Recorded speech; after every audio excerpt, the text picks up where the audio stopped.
1228 খ্ৰীষ্টাব্দৰ আঘোণ মাহৰ এটা ৰৌদ্ৰোজ্জ্বল ক্ষণ।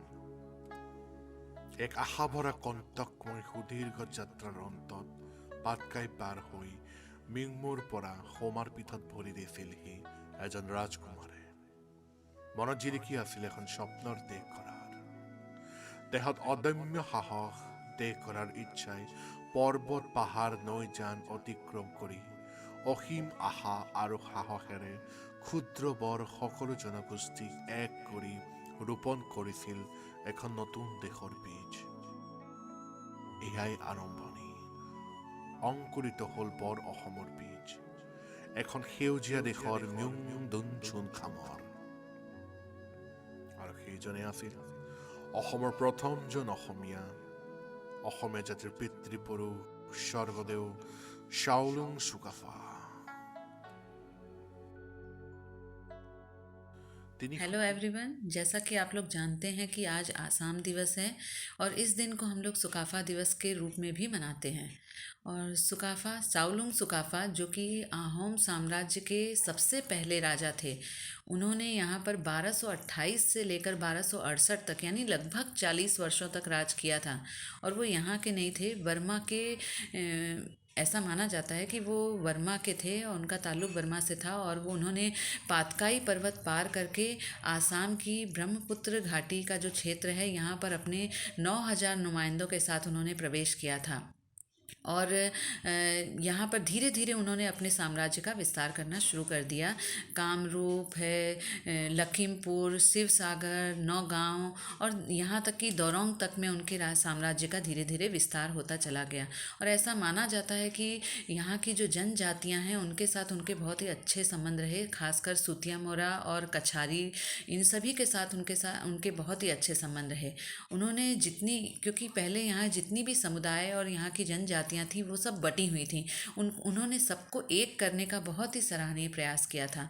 और उनकी जो नीति थी एक मेल मिलाप की, मेल जोल की, समरसता की, एकीकरण करने की, तो इस नीति ने सबको जोड़ने का काम किया और मजबूत अखोमिया समाज की नींव रखी थी।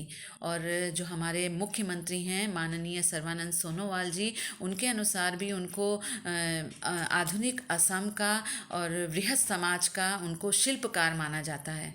तो हम लोग आसाम के निवासी हैं और आसाम की जो महान विभूतियाँ हुई हैं उन सभी के बारे में हमें जानना चाहिए। आज 2 दिसंबर का दिन सुकाफा दिवस के रूप में जो मनाया जाता है, उनके प्रति कृतज्ञता यापन करने का दिन है। हम सभी को उनके प्रति कृतज्ञ रहना चाहिए।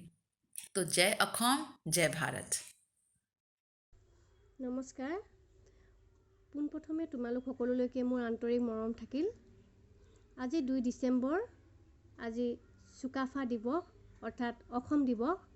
আমি এই 2 ডিচেম্বৰ তাৰিখটোতে সমগ্ৰ অসমতে চুকাফা দিৱস অৰ্থাৎ অসম দিৱস হিচাপে পালন কৰি আহিছোঁ।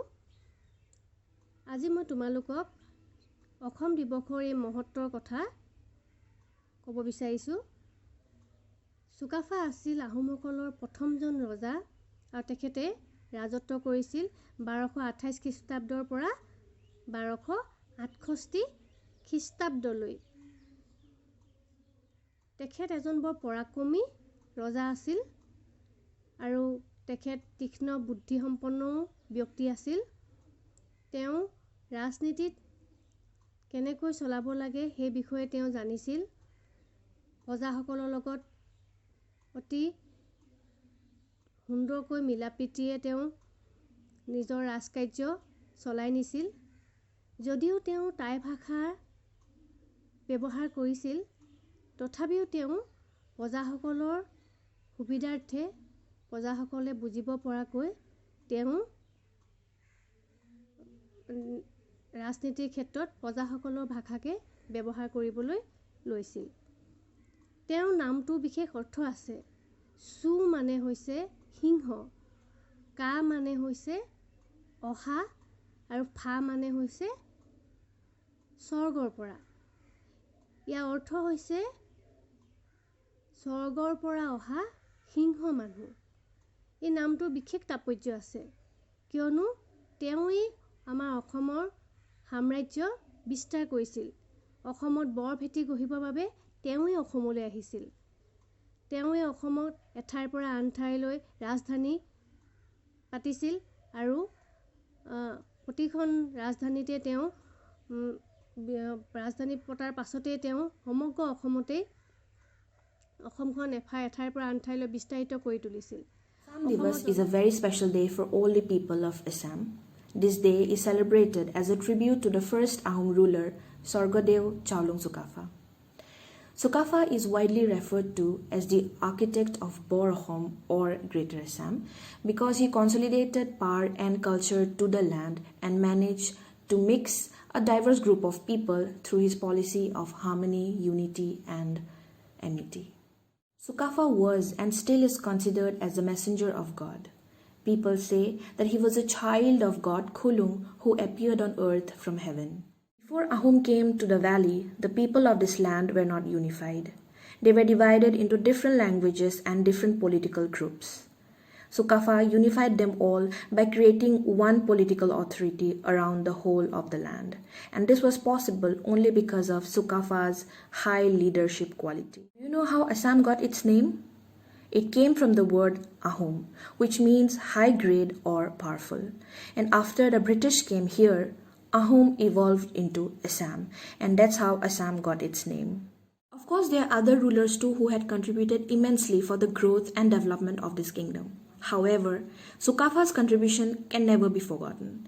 Therefore, this day is also known as Sukafa Divas, and since 1996, every year on the 2nd of December, this day is celebrated with great fervor.